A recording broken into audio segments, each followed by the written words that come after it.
Guys, they're bringing back Verdansk. Come back. Come back.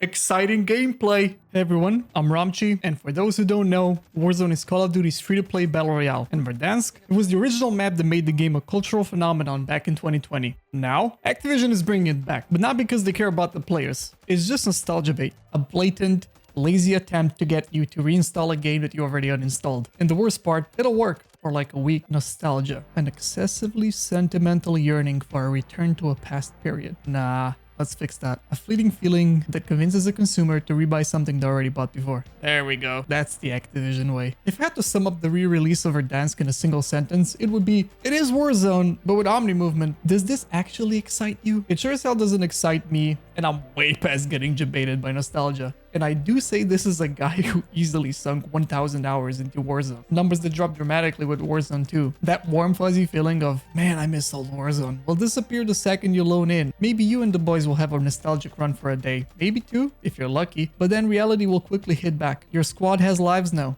Work, family, responsibilities, actual things to do. But the grinders, they never left. By day 2, the sweats who never log off will outgun you with a new meta loadout they power leveled overnight. And if that one ruined the experience, then the rampant cheating will, because guess what? The cheaters never left either. The walls still have ESP. A lot of words just to say that the game hasn't changed. And that's not good, because people aren't locked inside their homes anymore, looking for an escape from the 4 walls they were condemned to. Back then, Warzone and Verdansk were like a lifeline. Now, it's just a time sink that demands 16-hour grinds just so you maybe stand a chance against someone who plays even more. Or you know, pay up to keep up, bitch. So yeah, Verdansk is not the savior Activision hopes it will be. And that's because they don't understand why Warzone and Verdansk were magical in the first place. Back in 2020, Warzone wasn't just a game. We were all stuck inside, and Warzone became our escape. It didn't matter if you were a hardcore FPS fan or just a casual who only played on the weekends. Everyone was playing. The magic wasn't just in Verdansk itself though. It was the memories we made, dropping Superstore with the boys. It was the thrill of the gulag,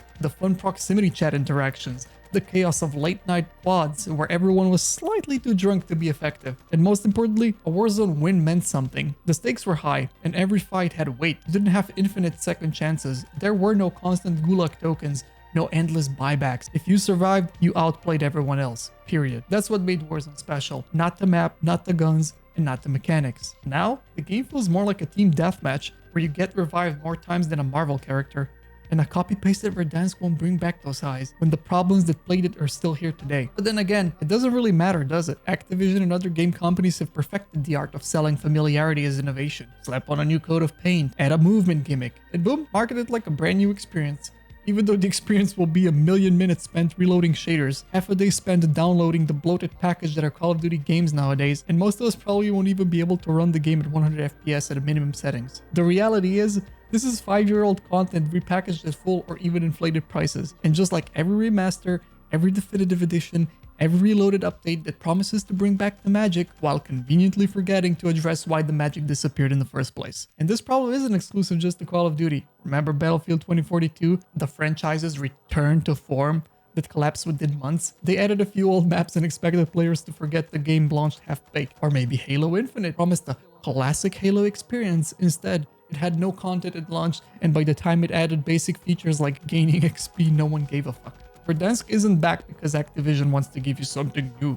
It's back because they have nothing else left to give you. It's just rehashing the same old maps, copy-pasting the same old shit. But maybe I'll still check it out though, if the download isn't 1 terabyte because of the reworked trees and mud they're so thrilled to show us. But I just don't know if I care enough, because this re-release isn't for the casual players who log in after work hoping to let off some steam. It's for the streamers, the ones who pray that Verdansk will bring back their lost viewers. It won't, by the way. For the rest of us, it's a week-long nostalgia trip before reality sets in. You don't have time to grind like you used to. You don't have the patience to deal with the same old problems. And you don't have the same need for Warzone as you did years ago. The people who built their lives around Warzone are still here, grinding, sweating, and stomping on everyone who isn't. But for the rest of us, we moved on.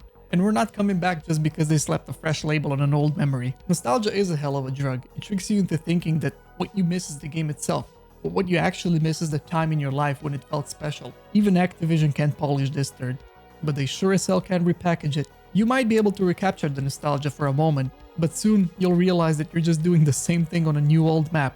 and you'll go back to playing something that actually makes you feel good. So to sum it up, unless Activision addresses the rampant cheating, stops catering exclusively to streamers, and actually considers how their core audience plays games, Verdansk will achieve nothing. It will remain a barren wasteland of wasted potential, ignored just as quickly as it was revived. I get that people are excited, but at what point does the audience stop falling for the same copy-paste trick? How many times can Activision exploit their lazy workarounds for what they call new content and disappoint its player base before we reach total consumer apathy? I would honestly love to hear your thoughts on this down below, and if you liked what you heard, subscribe, and if you didn't, then I appreciate you sticking for as long as you did.